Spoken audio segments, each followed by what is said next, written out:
नक्सलियों के खिलाफ सारंडा में एक बड़ी कार्रवाई होने वाली है। सुरक्षा बल के जवानों को एक स्पेशल टास्क मिल गया, जिसके बाद महज अब 58 दिन और नक्सलियों का द एंड करने को लेकर सुरक्षा बल के जवानों ने काम भी शुरू कर दिया। इसी कड़ी में अगर हम सूत्रों के हवाले से एक बड़ी खबर की बात कर ले तो सारंडा के जंगल का हवाई सर्वेक्षण किया गया है और हवाई सर्वेक्षण कर पूरे जंगल की मैपिंग की गई है। किस इलाके में किस तरह की परिस्थिति है और कहां से अगर इंटर करते हैं तो कैसे नक्सलियों को घेर कर उन्हीं की भाषा में उनको जवाब दे सके। अगर बात हम सारंडा की करें तो सारंडा के इलाकों में दो बड़े नक्सली अभी भी मौजूद है। पहला मिसिर बेसरा उर्फ भास्कर उर्फ सागर जी,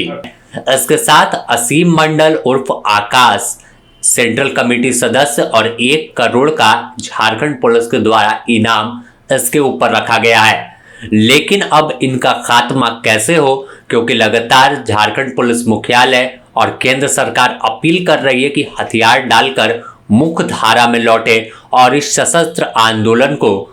अब यहीं पर विराम दे दे। लेकिन इसके बावजूद देखा गया कि तमाम जगहों पर नक्सलियों ने सरेंडर कर दिया और सरेंडर पॉलिसी के तहत उन्हें कई लाभ मिला। लेकिन झारखंड में अब तक कोई नक्सलियों ने आत्मसमर्पण नहीं किया। सारंडा में बड़े पैमाने पर ऑपरेशन चल रहा है। बड़ी संख्या में सुरक्षा बल के जवान जंगल में मौजूद हैं, जिसमें झारखंड जगुआर के साथ साथ कोबरा और सीआरपीएफ की टीम लीड कर रही है और लगातार जंगल में आगे बढ़ती जा रही है। इसके बावजूद कई मुठभेड़ हुई, कई बार सामना हुआ, लेकिन मिसिर बेसरा ने कहीं भी हथियार डालने का जिक्र नहीं किया और केंद्र सरकार की डेडलाइन 31 मार्च तक की है। ऐसे में अब फरवरी का महीना शुरू हो गया, 3 तारीख निकल गई, तो साफ है कि केंद्र सरकार और गृह मंत्रालय की डेडलाइन को कैसे पूरा करे, क्योंकि माना गया है, दावा किया गया है कि 31 मार्च के बाद नक्सलवाद खत्म हो जाएगा।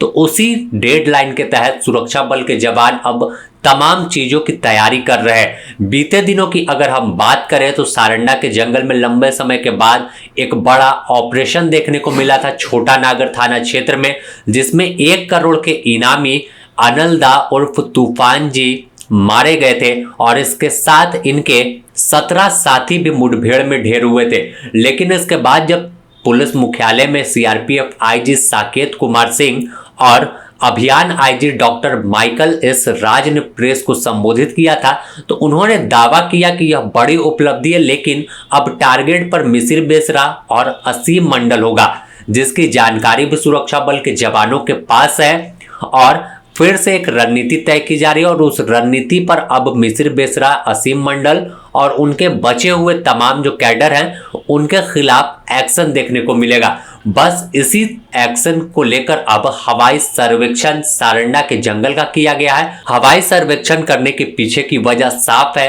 कि सारंडा का जंगल एशिया में सबसे बड़ा जंगल साल के पेड़ के लिए माना जाता है और इस जंगल में पहाड़ी एरिया है, पठार है, तो जाहिर है कि जंगल का बहुत जो है कठिन भरा है यहाँ पर ऑपरेशन करना। और यही वजह है कि सुरक्षा बल के जवान इतने लंबे समय से इस सारंडा के किला को फतह करने में लगे हुए हैं। दूसरी तरफ नक्सली है जो जंगल को बारीकी से जान रहे हैं और इस इलाके में सबसे बड़ी बात थी कि अगर झारखंड में ऑपरेशन शुरू होता तो नक्सली उड़ीसा की ओर मूव करते, तो कभी आपको दूसरे जिले की ओर मूव कर जाते या फिर बंगाल की ओर अंदर ही अंदर निकल जाते थे। लेकिन इस बार जब केंद्र सरकार के आदेश के बाद बड़ा ऑपरेशन शुरू हुआ तो इसमें चारों ओर से जंगल की पहले घेराबंदी की गई और इंटर स्टेट ऑपरेशन भी शुरू किया गया, यानी दूसरे राज्य के पुलिस सुरक्षा बल के जवान तमाम लोगों ने एक पहले समन्वय स्थापित किया कि किस वक्त किस इलाके से किस ओर से सुरक्षा बल के जवानों का ऑपरेशन शुरू होगा, जिससे चारों ओर से नक्सलियों को घेर ले और फिर या तो मुठभेड़ में मारेंगे या अगर आत्मसमर्पण होता है तो हथियार डालेंगे वह और मुख्य धारा में लौटेंगे। लेकिन इस बीच जब मंगलवार को अचानक खबर निकलकर सारंडा से आई कि अब हवाई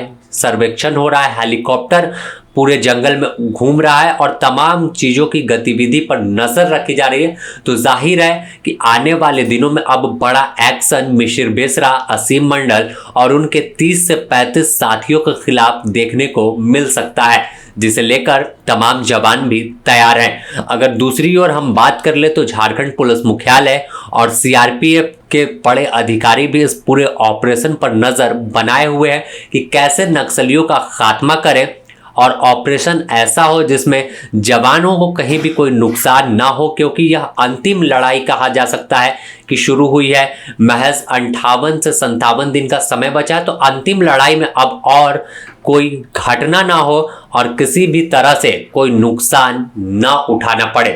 बस अब कोबरा, सीआरपीएफ, झारखंड जगुआर और जिला पुलिस की टीम एक्शन में है और बड़ी कार्रवाई 1 से 2 दिनों में देखने को मिल सकती है। बने रहे द न्यूज पोस्ट के साथ, इससे जुड़ी और भी अपडेट देंगे। चाईबासा से संतोष कुमार वर्मा के साथ bureau report, the news post, Ranchi.